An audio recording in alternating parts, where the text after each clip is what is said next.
Bom dia a todos, início do nosso trabalho hoje, 22 de novembro de 2017, digamos, né?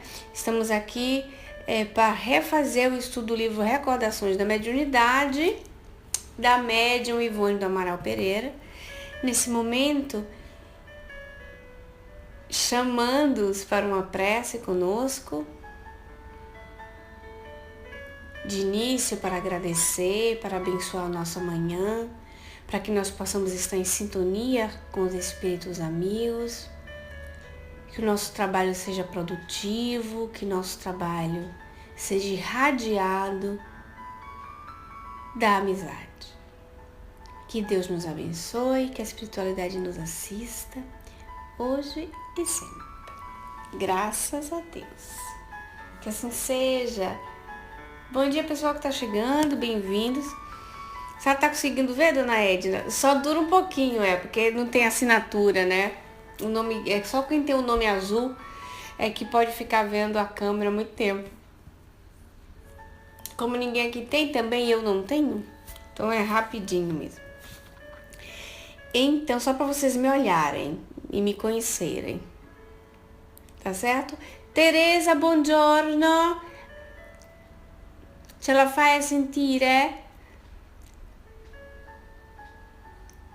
Confermi a me la tua presenza per sapere che lingua devo parlare. Parlerò più piano, parlerò qualche volta in italiano. Ok, tu stai qua, va bene. Não, Gelcio, eu ainda tô por aqui, viu? Ainda tô por aqui. Então, gente, bom dia. Sejam todos bem-vindos. Vamos aqui continuar o estudo do capítulo Complexo Obsessão e nós vamos naquela pergunta-resposta número 3. É por itens, né? Dr. Bezerra de Menezes colocou por itens. Então, a resposta 3, eu vou ler e o andrò a leggere e depois nós vamos conversar sobre esse assunto. Parleremo su di questo. Vamos lá. O perispírito, meus amigos, é corpo vivo, passível não só de adoecer se a mente enferma, mas de refletir também estados conscienciais muito graves poderão ocasionar doenças mentais em um ser encarnado. E convenhamos que tal estado até mesmo se retrata no aspecto fisionômico do indivíduo. Quando ele fala que se retrata no aspecto fisionômico do indivíduo, nós vamos ver a questão da modificação da expressão facial da pessoa, pelo estado que fala, esse estado d'ânimo, né, da pessoa. Eu vou ler a número 4 também, porque vou ter todo um raciocínio para desenvolver aqui com vocês da 3 e a 4. Todos esses casos, influindo no sistema nervoso, afetarão muitas vezes o cérebro, uma vez que o primeiro é o veículo natural do perispírito no estado de encarnação. Daí o fato de os sistemas glandulares do aparelho cerebral humano serem atingidos. Ataques, convulsões, epilepsia, hipocondria, neurastenia e depressões têm origens espirituais e não raros são casos também fundamentados na obsessão, na sugestão hipnótica obsessora. Abre-se parêntese. A sugestão hipnótica nada mais é que a obsessão temporária quando não for positiva. Quando a obsessão não é caracterizada, ou seja, não está caracterizado no indivíduo, aquilo pode ser temporâneo. O espírito pode ter controle, ou seja, induzir um certo pensamento, uma certa ação, temporariamente, e etc. O tratamento psíquico em tais casos será de grande valia, embora não dispense o físico. Nossa, esse item 3 e 4, vamos ver como conseguiríamos desenvolver. Eu preparei para vocês, Teresa,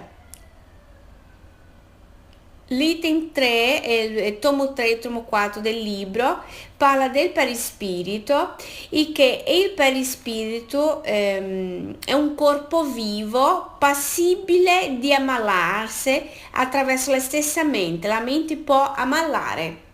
Ou seja, lo spirito ammala il corpo, questo è il senso. E può anche modificare l'espressione facciale dell'individuo, quello che diciamo lo stato d'animo, tu riconosci del viso, dello sguardo, dell'espressione che avrà la sua malattia, giusto? Che non sta bene. Poi nel tomo 4, questi casi così, causa un danno al sistema del cervello, il sistema delle glandole del cervello, che è un problema spirituale che occorrerà i problemi come convulsione, epilepsia, ipocondria, neurastenia, depressione, tutte problematiche dell'anima dell'individuo, che talvolta può avere anche, diciamo, una sopraeccitazione di queste problematiche attraverso una ossessione, va bene? Un attacco spiritual. Dona Edna, pautar que tem dessas coisas, né? Entrando e saindo. Pra todo mundo tá assim, gente? Sim, eu vou desligar a câmera, viu? Pode ser que seja isso. Deixa eu ver como é que se faz. Pronto. Vejam se melhorou. Desliguei a câmera, né? Porque às vezes gasta bastante internet.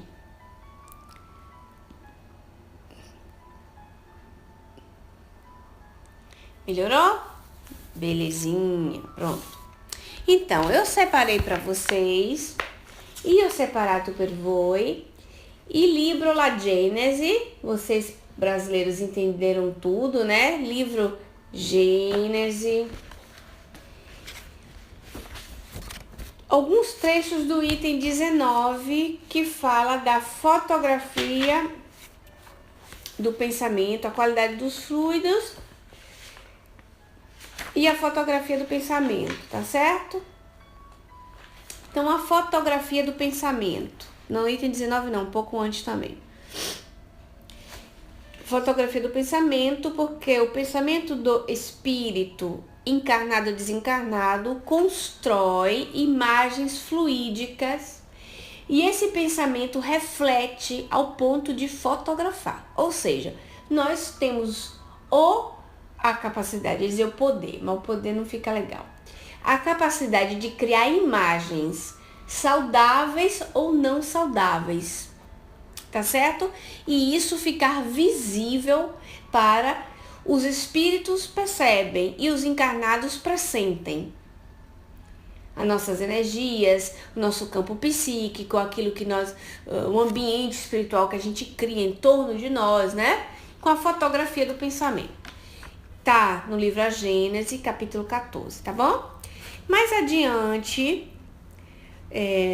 no item 18, não, no item 16, tá escrito assim: os fluidos não possuem qualidades sugêneres, mas as que adquirem no meio onde se elaboram. Modificam-se pelos eflúvios desse meio, como o ar pelas exalações, a água pelos sais das camadas que atravessa. Conforme as circunstâncias, suas qualidades são, como as da água e do ar, temporárias ou permanentes, o que se torna especialmente apropriados à produção de tais ou tais efeitos. Os fluidos também não possuem denominações especiais. O que é isso? Que os fluidos são neutros. O fluido, essa energia, né? O fluido, que era uma expressão usada no século XIX, essa energia que vai, que roda, que gira ao nosso redor, ela é neutra. Então, os fluidos também podem ser, não possuem denominações especiais, como os odores. Eles são designados pelas suas propriedades, seus efeitos e tipos originais. Sob o ponto de vista moral, trazem a marca dos sentimentos. Vamos lá? Olha os sentimentos aqui. Pode ser fluidos, né? Ou energias de ódio, de inveja, de ciúme, de orgulho, de egoísmo, de violência, de hipocrisia, de bondade, de benevolência, de amor, de caridade, de doçura e etc. Sob o aspecto físico, eles são excitantes, calmantes, penetrantes, adstringentes, irritantes, dulcificantes, soporíficos, narcóticos, tóxicos, reparadores, expulsivos, tornam-se a força de transmissão e de propulsão. O quadro dos fluidos seria, pois, o de todas as paixões, das virtudes e dos vícios da humanidade, e das propriedades da matéria correspondentes aos efeitos que eles produzem. Então, o fluido sendo neutro, como nós... não. Então deve ser problema mesmo do Pautalk. Que pena. Voltando. Como falávamos, os fluidos, eles são neutros, né? Então, dependendo das nossas virtudes ou vícios, ele vai ter uma qualidade. Uma qualidade de sentimento, ou seja, um aspecto, seja ligado a inveja, ciúme, orgulho, amor, caridade, doçura, ou um aspecto físico. O que é isso? Nós vamos num lugar e nós sentimos essa vibração. Nós sentimos uma energia que seja irritante, uma energia que seja tóxica, uma energia que dê sono, uma energia que seja doce, não é que você sente aquela doçura da energia. Tem uma qualidade física. Esse fluido, ele pode transformar, por exemplo, em um efeito físico. Você sentir um cheiro, um odor, né? Ganha uma qualidade. Então, o fluido, essas energias são neutras. Vai se depender de nós. Vai depender do nosso campo vibracional, de como nós vibramos as nossas energias, através do nosso próprio pensamento. Então, mais qualidades cultivamos, mais as nossas energias emitem aquela qualidade. Mas cultivamos vícios e más paixões, mais più avremo quelle energia negativa. Tudo depende, né, dona Edna, da nossa vontade, da nossa força de vontade, em como a gente vibra, né?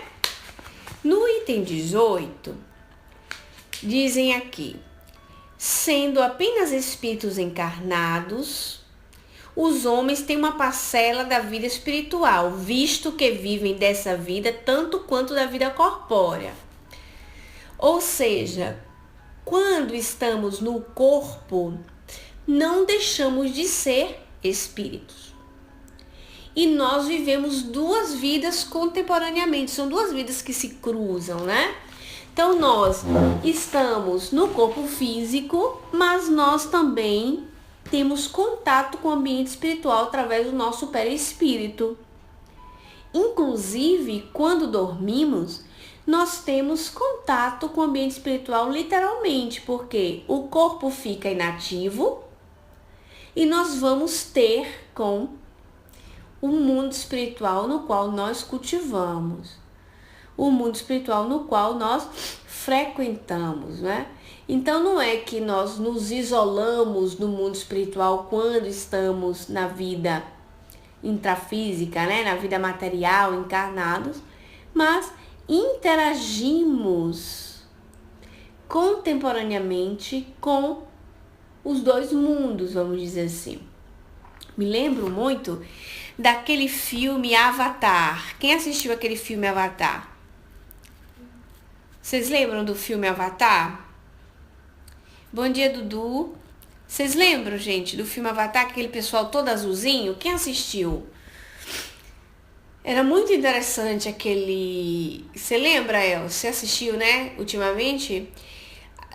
O pessoal, entrava numa maquininha assim, que dava um sono, e eles, vamos dizer, acordavam, tinha uma ligação perispirítica, provavelmente o espírito deles animavam aquele corpo daquele povo, um corpo, né, criado por eles mesmos, né, criado artificialmente. A alma deles animavam aquele corpo naquele povo. Ou seja, tá na cara que tinha um vínculo em outro, vamos dizer, outra dimensão, né? Porque é como se o espírito deixasse o corpo humano naquele maquinário, no estado de torpor, e assumisse um outro corpo, é filme, logicamente, não pode acontecer isso, mas assumir um outro corpo no mundo espiritual. Mas continuaremos no próximo áudio. Voltando aqui no nosso segundo áudio, estávamos falando aqui nos bastidores com o Elcio o quanto é incrível esse filme do Avatar, né? Então você via que quando dormiam eles tinham uma vida de relação lá no mundo do Avatar, né? Aí o que é que acontecia? Eles colocavam os corpos azuis, vamos fazer assim para vocês lembrarem, pessoal lá do Avatar, o corpinho azul dormia e eles voltavam pro corpo humano aqui. Que é assim, fantástico, são imagens fantásticas, ideias fantásticas, mas que exprime essa questão, né, Dudu, né, Elcio? Essa questão da emancipação. Muito interessante mesmo. É muito interessante. Ao encarnar, o espírito conserva o seu perispírito com as qualidades que lhe são próprias, e que, como se sabe, não fica circunscrito pelo corpo, mas irradia a sua volta e envolve como que de uma atmosfera fluídica. Então, o perispírito não é que ele fica fechado dentro de uma caixa de ferro na chave. Ele fica irradiando, né? Está vibrando em torno a corpo, não está chiuso dentro de uma escátola. E assim convive com o mundo espiritual contemporaneamente. Pela sua união íntima com o corpo, o perispírito desempenha um papel preponderante no organismo. Pela sua expansão, põe o espírito encarnado em relação mais direta com os espíritos livres e também com os espíritos encarnados. Então, a expansão do perispírito, que não é nada mais, nada menos do que a união com esses fluidos. Olha que interessante. Tem uma expansão. Essa expansão faz com que ele tenha uma comunicação com os espíritos livres, ou seja, desencarnados, e com os espíritos encarnados. É por isso que nós pressentimos os pensamentos do encarnado. É por isso que existe a telepatia. É por isso que quando a gente pensa no amigo, o amigo lá pensa em você também, liga para você. É por isso que existe as coincidências, mesmo no mundo encarnado. Enfim, tem uma amiga muito interessante, contou uma coisa outro dia e eu ri muito com ela, porque ela dizendo que o filhinho dela tem uma ligação tão forte com ela, um dos filhos, né, ela tem 3 gêmeos, que ela diz assim, que quando ela ia pegar uma das crianças para poder levar no médico e deixar as outras 2 na escola, justamente, que quando ela estacionava o carro, o menino botava a cabeça para fora da janela e o menino não podia vê-la, né? Porque senão ele ficava doidinho lá querendo a mãe. Mas ele adivinhava na hora exata. Aí ele botava a cabeça pro lado de fora. Eu achei tão engraçado isso. Começa a gritar, mama! Ele descobre todas as vezes que a mãe está chegando. De um jeito ou de outro, ele acaba descobrindo. Para vocês verem a ligação magnética que existe, né? A comunicação que existe entre os dois. A ligação fluídica, a telepatia, né? Profunda que existe entre os dois. Tem exemplo aí também, né? Da Cláudia com a dona Edna, que a Cláudia e a dona Edna Quantas vezes, né, Cláudia? Dona Edna e Cláudia pensa uma coisa, a outra tá lá e vai lá e responde, ou já está fazendo aquela coisa que a outra está pensando. O Elcio também lembra que pode existir essa troca, essa energia, essa troca de energia com os animais também, os animais de estimação também. Sente a presença. Interessante, né? Então, de espíritos encarnados para encarnados. Que é o quê? Quando o Dr. Bezerra de Menezes nos diz que o perispírito é um corpo vivo e que a mente enferma calca, vamos dizer assim, no corpo físico o problema, a doença, é um fato. Mais adiante, Allan Kardec nos diz assim: os fluidos espirituais atuam sobre o perispírito e este, por sua vez, reage sobre o organismo material, com que se acha em contato molecular. Ora bem, os fluidos espirituais que são gerados, como se fosse uma circulação de energias, né? O perispírito está ali, que está enfermo, ele tem uma conexão com o corpo físico. Vocês estão vendo que Allan Kardec já estudava isso no século XVIII? Então ele diz, olha, o perispírito, e este por sua vez reage sobre o organismo material. O organismo material é o corpo, tá? Com que se acha com contato molecular. Nós sabemos que quando encarnamos, nós somos ligados molécula a molécula, célula a célula do perispírito ao corpo humano. Ao corpo físico, né? Desde a fecundação. Então, aquela primeira célula formada a partir da fecundação, você já está ligado. É um fio, e depois ela multiplica 2, 3, 4, 5, 6, aí vai. Dezenas, centenas, milhares de fios vão se ligando até o completa formação celular molecular do indivíduo. Certo? Vai acompanhando o crescimento, mais molécula lá se vai. Se acompanhando. Então, olha só. Se os eflúvios são de boa natureza, o corpo ressente uma impressão salutar. Então, se os eflúvios são bons, o corpo vai ficar bem. Se o seu perispírito trabalha as virtudes, né? Você tá lá trabalhando a virtude, o perispírito vai refletir no organismo físico. Bem-vinda, bentornata, Eliana. Se o perispírito emana essas energias saudáveis, o corpo físico vai ressentir. Se é de boa natureza, né? O corpo ressente uma impressão salutar. Se forem maus, a impressão é penosa. Se os eflúvios maus forem permanentes e enérgicos, poderão ocasionar desordens físicas. Certas enfermidades não têm outra causa. Então, olha só, certas enfermidades não têm outra causa. Nós não estamos falando exatamente aqui de uma obsessão espiritual. Nós estamos falando do dono do corpo que emite energias através, né, do seu jeito de ser, das recordações que ela traz de encarnações, de culpas que talvez ela já traz do passado, dos seus desvios de conduta com o próprio corpo anterior. Então isso cria uma culpa, o indivíduo traz consigo, ou uma experiência que marcou muito negativamente também, criando traumas. O corpo físico vai ressentir. Às vezes também traz formações congênitas, não é? Determinadas circunstâncias assim no corpo físico. E aí reflete no organismo.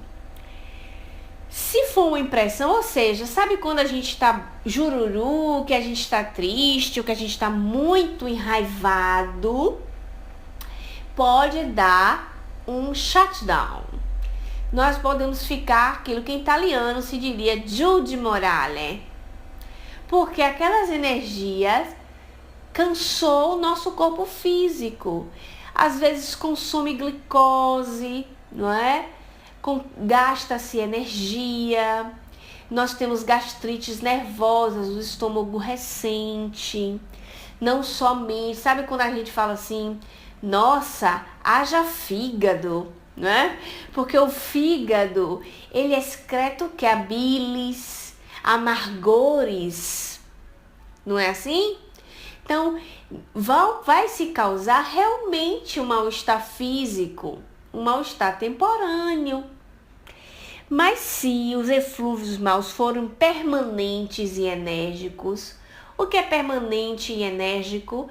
Se ele tem uma duração grande de tempo, se você não modifica o seu pensamento, se você se compraz naqueles sentimentos porque você fica remoendo, enérgico se é muito forte.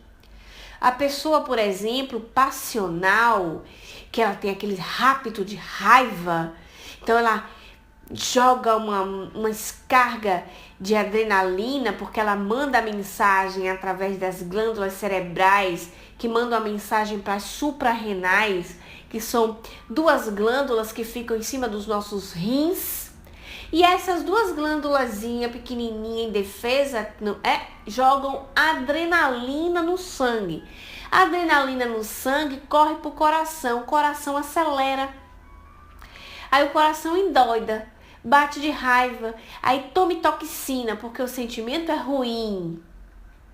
Aí depois dá um relaxamento muscular, porque o corpo busca defender. Dá um relaxamento muscular, o sistema circulatório recente, aí você fica com cansaço, fica com dores musculares, porque aquelas energias que ativou a microcirculação não foram das melhores. Aí você fica acabadinho, não fica acabadinho? Aí depois a gente fica mal. Quando a gente tá triste, criança, quando a gente lembra quando era criança, a gente tomava assim uns totó, ou se chateava e ia pro castigo, a gente chorava. Aí quando a gente chora muito, ainda acontece quando a gente é adulto, não é verdade? Quando tá triste, chora, aí depois dá sono. Vocês já viram isso? É dar aquele sono, que é aquele desabafo, né? Aí você dá aquele sono, o corpo gasta energia e de instinto ele busca o repouso.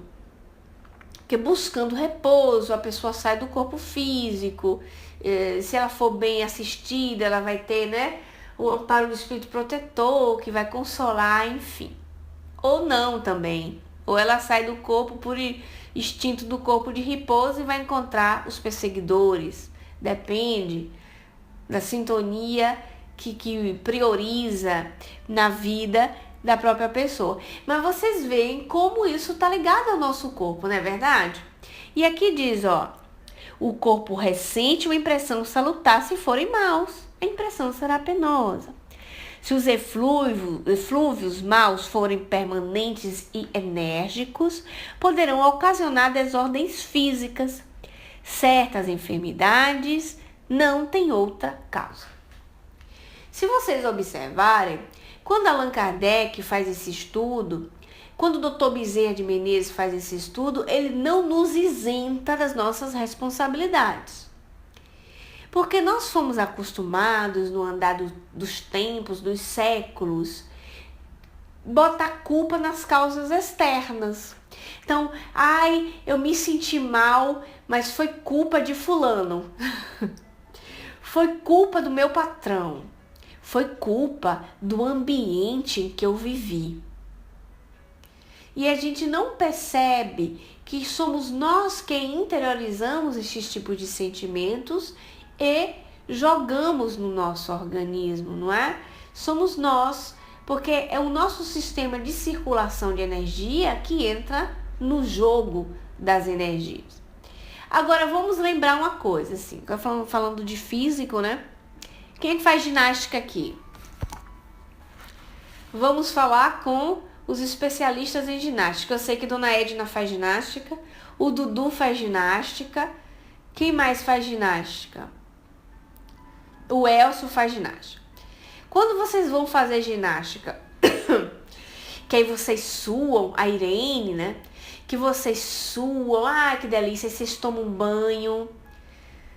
Depois vocês sentem um prazer, não sentem um prazer? Sim ou não? Sentem. Esse prazer é por causa que tem toda uma lógica, né? Vocês vão procurar um bem-estar físico. E o bem-estar físico, estar bem de saúde é o seu objetivo, né? Então você tá bem de saúde, tá trabalhando a musculatura, aquilo dá uma endorfina. Que belezinha. É um bem-estar. Aquela sensação de dever cumprido, né? De ter tomado conta do próprio corpo. Então dá uma coisa gostosa. É bem-estar. Mas nós vamos continuar no próximo áudio. Voltando no terceiro áudio. Então, dá uma sensação de bem-estar. E nós ativamos também a microcirculação. Não é verdade? A circulação, a microcirculação. Nós colocamos. Isso gera bem-estar. Gera endorfina. E um relaxamento muscular. Às vezes é um soninho gostoso. A gente cochila e acorda refeito. Outros vão dar uma energia a mais para ir para o trabalho. Não é uma coisa boa? Mas vocês percebem que mais ou menos, não igual, mas mais ou menos o sistema de ativar a microcirculação é parecido com aquele dos sentimentos negativos? Não é? Porque vocês vão correr, aí vocês vão bombar mais sangue, precisa de adrenalina, aí corre, aí daqui a pouco depois vai ter endorfina. Mas vocês percebem que a estrada feita para que isso ocorra, para ativar a microcirculação, não é exatamente igual, mas é muito parecido. A intenção é outra? Vocês percebem que a intenção é outra? Claro, não é? Então, em vez de dar um shutdown, que você vai se sentir mal, vai ficar para baixo, você vai se sentir bem. Mais ou menos o percurso da ativação do sistema físico é a mesma coisa. Agora, vamos pegar assim, uma pessoa fixada com ginástica. Ela é fixada com ginástica. Ela quer ficar trabalhando sua musculatura, ela pensa exatamente em ficar com sua bundinha durinha, bonitinha, ela só pensa em trabalhar o corpo para ficar mais atraente sexualmente, para poder trabalhar sua autoestima no sentido de atrair para se sentir melhor, não encontrando o caminho da autoestima por outros meios. Que mais? Aí ela vai trabalhando muito mais naquela ali da academia. Vocês concordam que a pessoa tem uma outra sintonia e tem uma outra intenção? Muda, não muda? As sensações vão ser diferentes. Não vão ser exatamente iguais. Aí já é o extremo, né, dona Edna? É o extremo. Já sai. Existem situações parecidas agora por outro ângulo. Vamos agora pegar essa circunstância com a aproximação de um espírito agora, tá certo? Agora vamos dizer assim, a pessoa fica nervosa, irritada, sintoniza com um espírito que insufla a sua raiva, ao ponto de caracterizar que o espírito, por um pouco, assume a personalidade. Então, a sua raiva, que era seu 30%, o espírito se aproxima, aí você fica 40% seu, 60% do espírito. Você está dando uma passividade que muitas vezes você não está percebendo. Às vezes o parente percebe, fala, nossa, você tá com tanta raiva que você mudou o olhar, você mudou sua expressão facial, você ficou com uma força sobre-humana. O que foi aquilo, fulano? Ninguém te reconheceu. Vocês já viram cenas parecidas? A aproximação de um espírito nessas circunstâncias assim, do cotidiano, né? O que acontece? A pessoa também vai ter uma ativação da suprarrenal, ela vai ter uma descarga de adrenalina no sangue, o coração dela vai bater por causa da raiva, aquilo vai ficar muito grande para ela e depois ela vai ter um shutdown muito ruim. O espírito vai se afastar dela porque ele já concluiu o que ele queria. Muitas vezes ela se dessintoniza, coitada, né? Bom dia, Tico-Teco, bem-vindo. Mas ela que fica com a bomba física, né? Ela vai ficar com mal-estar físico. Não dá um mal-estar mesmo depois?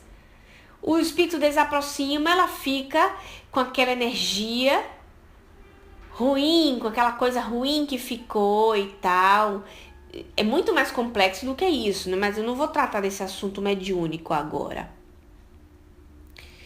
Só que agora vamos ver a mesma situação em circunstâncias diferentes, tá bom? Digamos que nós estamos numa mesa mediúnica de trabalho, conhecido trabalho em linguagem do movimento espírita, não linguagem, vamos dizer assim, do espiritismo primitivo, mas do movimento espírita, se chama desobsessão, tá bom? O nome é esse, dado pelo movimento. Então, vamos chamar assim, reunião de desobsessão. Então, a reunião de desobsessão, um grupo bem harmonizado, os médiuns assim fraternalmente trabalhando, o dialogador, doutrinador é querido, é tratado como irmão, muitas vezes como um pai, como uma mãe. Reina a fraternidade nesse grupo. Tô dizendo o máximo de amor, tá, gente? Mas acontece também que não seja tanto assim. Mas o do nosso exemplo é assim. Tá bem harmonizado. Aí vem um espírito e começa a se aproximar do médium com o mesmo sentimento do nosso exemplo anterior. Com muito ódio, com muita raiva. E você percebe, o médium sente tudo. O médium sente, às vezes, assim, o ranger do dente do espírito. Tem o próprio instinto de ranger o dente. Ele sente aquela vontade de apertar assim a mão. E ele tem que ter um controle, porque se ele fosse deixar fazer o que quer, ele daria murro em mesa. Aí ele já não dá, porque ele controla. Mas ele sente um impulso do espírito de fazer. Não é verdade? Quem é médium de trabalho mediúnico sabe. Então tem aquele impulso, aquela raiva, vai acontecer a mesma coisa, a aproximação do espírito, ele vai aumentar as suprarrenais, a adrenalina, o coração vai bater, às vezes sai pela boca, ele vai dar passividade, que chama-se passividade, né? A linguagem do movimento espírita é essa. Ou seja, se passiviza para que o espírito possa falar. Às vezes, pode ser que fique 60% médium lúcido, o espírito fale 40%, que não altera a originalidade da comunicação, tá bom? Então, ele fica mais lúcido. Às vezes, acontece que a comunicação se caracteriza 60%, 70%. Então, o médium fica relativamente lúcido, mas também tá. Então, ele vai sentir toda aquela descarga energética no seu corpo físico. Então, ele vai ter toda aquela sintomatologia, a microcirculação, enfim, a circulação sanguínea da cabeça, ele pode sentir dores de cabeça. Só que vocês lembram que no segundo caso o ambiente era ótimo? Tá tudo sob controle. O espírito, o médium, perdão, ele vai dar a comunicação. Esse espírito pode acontecer também do espírito ser do médium ser um médium sonambúlico. Como é o sonambúlico?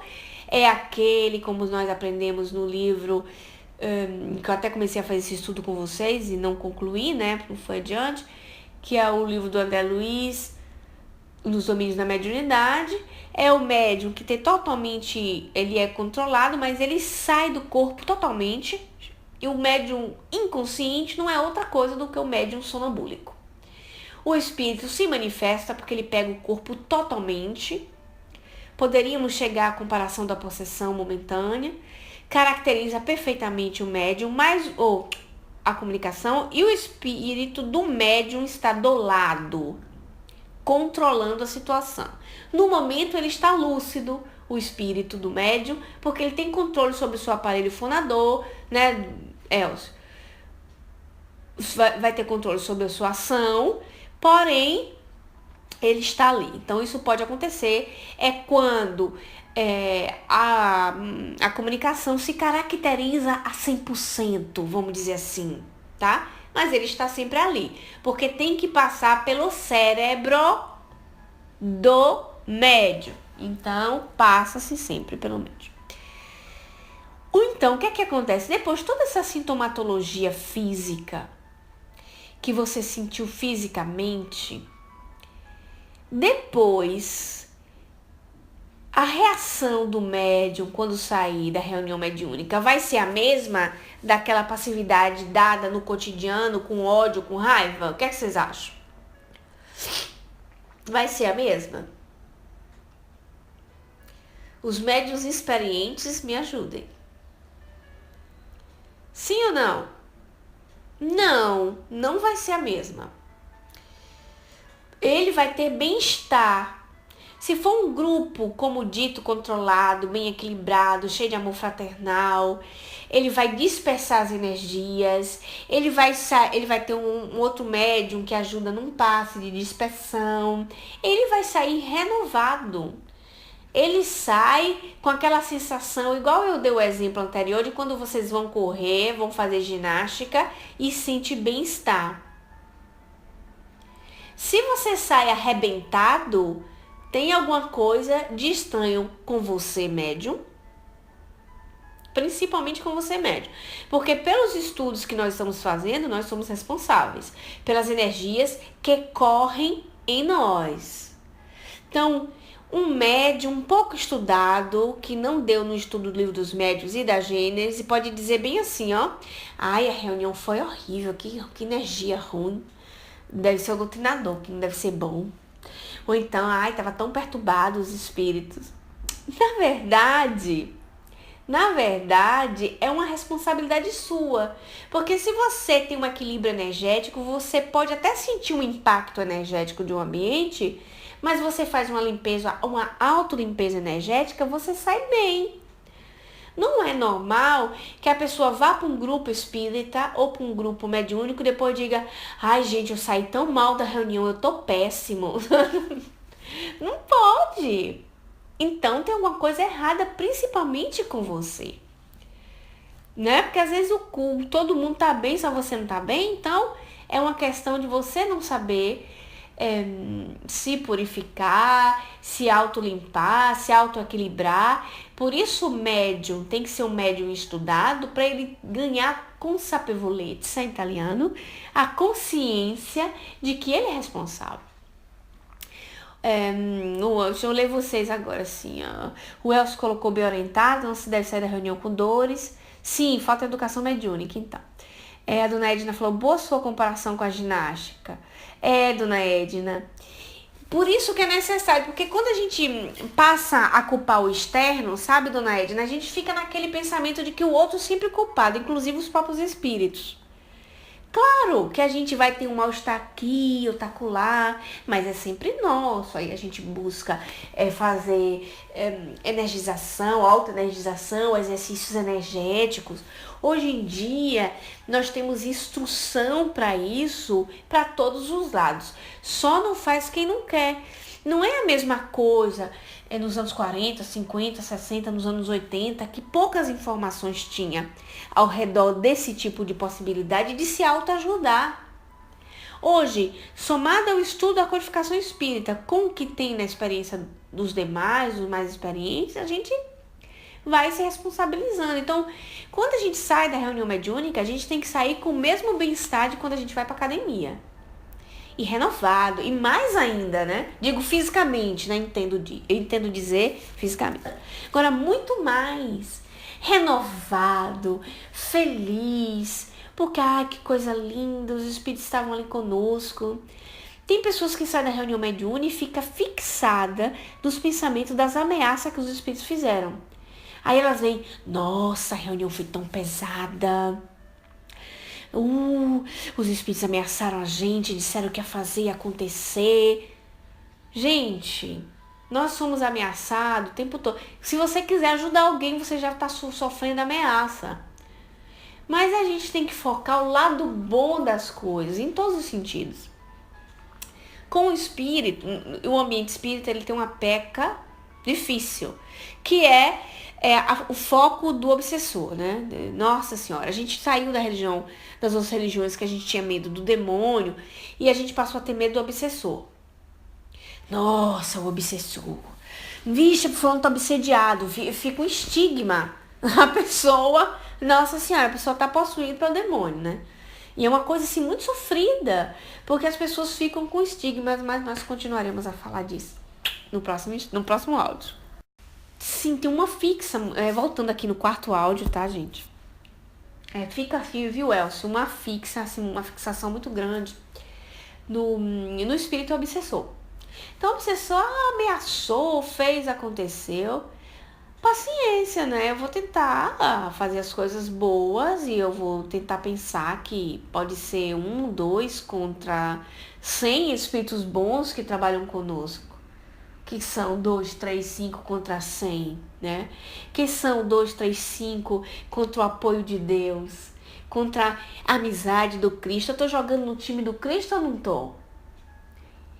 Eu tô jogando no time que ganha. Ganha sempre. Paciência, o bem ganha sempre.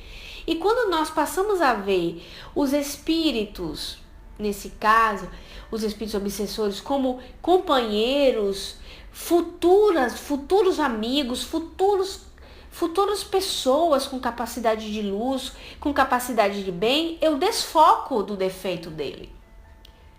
Porque, como aprendemos com Ivone, o espírito, por mais difícil que ele seja, por mais obsessor que ele seja, por mais ataque que ele der, ele é naquela coisa, mas dentro dele ele tem um amor por alguém, ele tem um querer bem por uma situação, ele tem um querer bem por alguma coisa.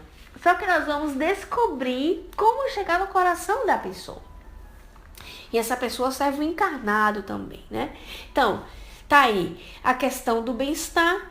A questão, nós falamos da sensação dos fluidos. Eu penso que sobre essa ideia que nos trouxe o próprio codificador, junto com o pensamento de Bezerra de Menezes, né? Vá perfeito. Tá. Preciso concluir com uma outra coisa para não passar adiante. Viu como a temática é complexa, gente? Fico impressionada como o tempo caminha. Eu ainda vou ter que falar do item 4. Vai ficar por isso tudo. Eu li e não cheguei lá para falar do sistema glandular cerebral, tá bom. O que ele fala? O Dr. Bezerra, ele fala convenhamos que tal estado até mesmo se retrata no aspecto fisionômico do indivíduo. O aspecto fisionômico do indivíduo é o que nós chamaríamos de transfiguração. Vocês já viram falar essa palavra transfiguração? Tem as transfigurações boas e tem as transfigurações também não tão legais, tá? Então, o que é a transfiguração? Então, nós vamos falar por cima também, porque o nosso tempo é aquilo que é, mas vamos falar para que quem for escutar, né, o áudio e tudo mais, possa entender o que é essa transfiguração, o que é essa mudança que pode retratar no viso da pessoa e tal. Então, a condensação do fluido perispirítico nas aparições, mesmo nos casos de tangibilidade, não tem, pois, as propriedades da matéria ordinária. A não ser assim, as aparições seriam perceptíveis pelos olhos do corpo, de sorte que todas as pessoas presentes perceberiam. Isso na questão das aparições, tá? Quando os espíritos se materializam e tal. Isso é um outro estudo. Para que Kardec possa entrar no item 39 das transformações. Vamos lá. Podendo o espírito operar transformações na contextura do envoltório perispirítico, irradiando-se esse envoltório em torno do corpo, qual atmosfera fluídica pode produzir-se na superfície mesma do corpo um fenômeno análogo das aparições. Então, na superfície do corpo, gente, por uma mudança de textura do perispírito, pode causar um fenômeno parecido no mesmo corpo, em cima do nosso corpo. Vocês entendem? Vamos adiante. A imagem do corpo real pode apagar-se mais ou menos completamente sob a camada fluídica e assumir outra aparência. Então, isso pode acontecer também pelo lado bom, né? Então, vamos falar do lado bom. O perispírito vai como se transformando ao ponto do corpo físico sumir aos nossos olhos e aparecer uma outra imagem em cima daquela pessoa. Pode sim, porque é o perispírito dela mesmo, tá? Então, é uma aparição do seu perispírito. Nós conhecemos uma transfiguração lindíssima, muito falada, e eu vou botar a memória de vocês agora em causa. Quem lembra? Uma transfiguração linda, falada, perfeita. Olha as dicas. Qual é a transfiguração, gente? A transfiguração de Jesus, meu povo, no Monte Tabor, não é? Foi a transfiguração perfeita, não é verdade? Transfiguração de Jesus no Monte Tabor. Está lá no Evangelho, né? No Novo Testamento. A imagem do corpo real pode apagar-se mais ou menos completamente sob a camada fluídica e assumir outra aparência. Ou então, vistos através da camada fluídica modificada, a semelhança de um prisma, os traços primitivos podem tomar outra expressão. Olha que interessante. Então, a transfiguração não é exatamente sumir completamente seu perispírito se materializar sobre seu corpo, mas também uma mudança de expressão. Olha que interessante, gente. Uma semelhança de um prisma, alguma coisa de diferente no rosto da pessoa. Que você fala, nossa, nem parece a pessoa. Modificou mesmo fisicamente, tá? O traço primitivo pode tomar outra expressão. Se saindo do terra a terra, o espírito encarnado se identifica com as coisas do mundo espiritual, a expressão de um semblante feio pode tornar-se bela, radiosa e até luminosa. Se ao contrário o espírito é presa de paixões más, um semblante belo pode tornar-se um aspecto horroroso. Então, assim, vamos imaginar as expressões boas, né? A pessoa, ela pode até não ser bonita fisicamente. Tem algum traço nela assim que não dá beleza, os protótipos, os perfis de beleza do mundo. Mas aquele contato que ela tem com o mundo espiritual, e o êxtase leva a isso, né? Com o mundo espiritual, aquela energia, aquela condensação, a mudança de textura, e a sua alma vai mudar a expressão do rosto, como se sobrepondo, que ela vai ganhar uma beleza diferente. Uma iluminação, uma expressão luminosa, uma beleza, a pessoa fica bonita. Nossa, a pessoa ficou iluminada, ficou linda. Que coisa é, não é? É o perispírito sublimado. Se uma pessoa for bonita fisicamente, né, ela passou a ser bonita nessa encarnação, teve essa prova da beleza, enfim. Mas o perispírito dela se liga através das más paixões, ela se liga energeticamente com isso. O seu semblante, ele pode mudar. Então, muitas vezes, aí diz assim, um aspecto horroroso. Então, vocês imaginem uma pessoa que ela seja dura de coração. Isso no cotidiano dela, você pode ver uma pessoa bonita e inspirar sentimentos de antipatia, ou você olhar e falar assim, poxa, fulano tem tudo para ser bonita, mas é feia. É feia. Por que será, né? Já vi pessoas me perguntarem isso, por quê? Que coisa estranha, né? Dizem assim, não, fulano, fosse o jeito dela de ser, que você acha. Não. Não é um jeito de ser, não. É olhando para ela assim, sei lá, parece que é feia. Mas eu sei que ela não é, mas fica feia, entendeu? Já vi pessoas dizerem isso. Tem um caso muito curioso que conta André Luiz sobre essa questão da transfiguração, que não é transfiguração de fato, mas a gente vai puxar para essa comparação, de uma senhora que André Luiz está lá socorrendo numa casa e tal, e ela sim era uma senhora distinta, uma senhora bem vestida, aparentemente bonita da sociedade, mas quando ela dormiu, que André Luiz viu que a mulher entrou em desdobramento, ela saiu igual uma bruxa, horrorosa. E André Luiz ficou assustado. Se eu não me engano, inclusive outros espíritos da casa, espíritos inferiores que estavam na casa, ficaram assustados com ela também. Então vocês imaginem que um espírito desse, se tiver momento de transfiguração, no momento de raiva, ao ponto dela manipular as energias, muitas vezes somada com outros espíritos também, se ela transfigurar um pouco o rosto, vocês são de acordo que de bonito ela passa a ser feio? E que a inspiração vai ser horrorosa? Não é verdade? Então muda-se também as expressões, né? Aí aqui continua Allan Kardec. Assim se operam as transfigurações que refletem sempre qualidades e sentimentos predominantes no espírito. Então a expressão facial, a transfiguração, a pessoa está com um ataque de ódio, é dela.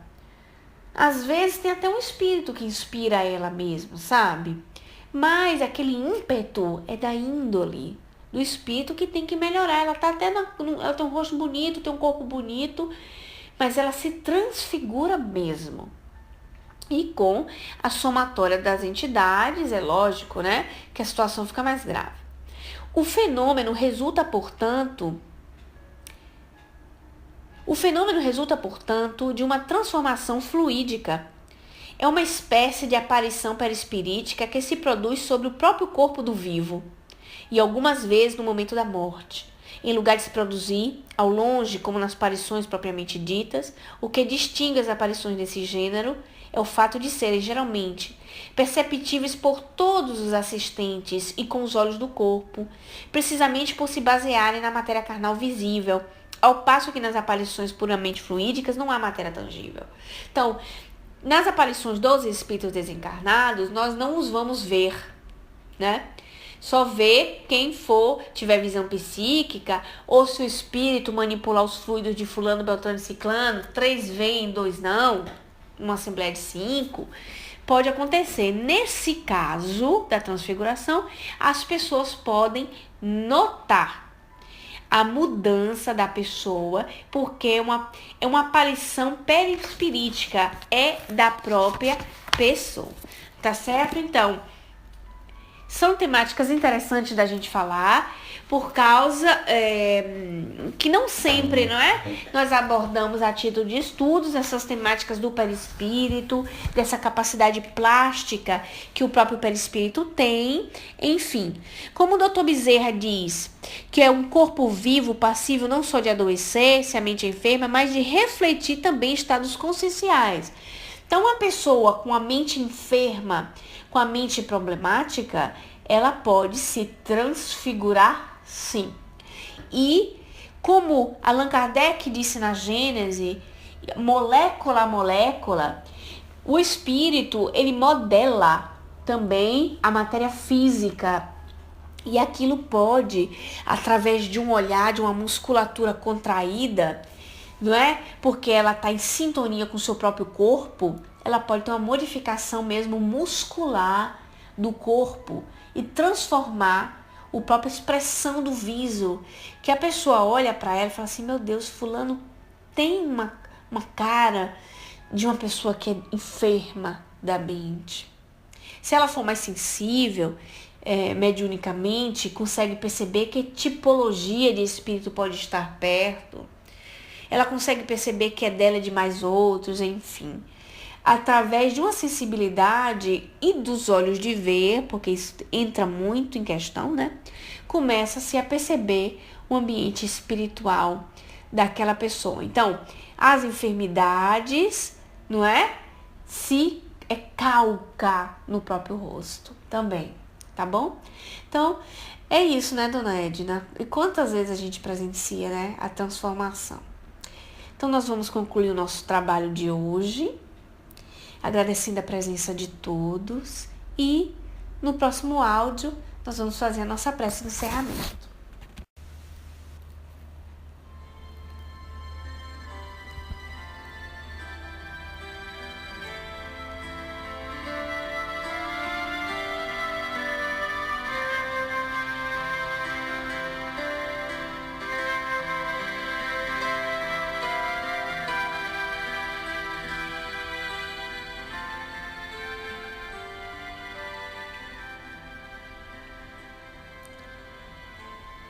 Vamos concluir o nosso estudo, nesse momento de prece, pedindo as bênçãos de Deus, suplicando a nosso Pai Maior, unidos em pensamentos, que nós possamos, nessa única vibração, pedir coragem, Senhor, pedir resignação, pedir mais indulgência aos nossos corações, a fim de nos modificar, e que nós buscamos, Senhor, nesse momento, equilibrar-nos e sentirmos e praticarmos a caridade bem entendida, a abnegação, a mansuetude. Aprendermos, Senhor, a sermos mansos e pacíficos. Aprendermos, Senhor, a utilizar essas mesmas ferramentas nas quais estudamos hoje, as energias, os fluidos, sentindo os mesmos sintomas, se for o caso, mas sob a assistência dos Espíritos bons. Confiantes, Senhor, que se a nossa semeadura em propósito do bem, nós não podemos colher frutos maus. Jesus, tempo se aproxima dos momentos natalícios e os nossos corações, depois de um ano inteiro de lutas, de quedas, de levantar-nos também, entramos em sintonias diferentes e que nós possamos então aproveitar esse momento para irradiar energias para o nosso planeta, para o nosso país, para o nosso ambiente familiar e mais do que nunca, Senhor, começando de nós mesmos. Abençoa os nossos amores, os nossos próximos mais próximos, para que nós possamos perdoá-los, para que nós possamos suportar e não só através da suportação, amar as dificuldades que se apresentarão nas nossas vidas a partir de hoje, por que não? Também aquelas que nós continuamos a suportar e a transformar em amor a partir do ontem. Que Deus nos abençoe, que Jesus nos ilumine, que nosso dia seja de profunda paz. Graças a Deus, que assim seja. Graças a Deus, que assim seja, pessoal. Muito obrigado, viu? Até quarta-feira que vem.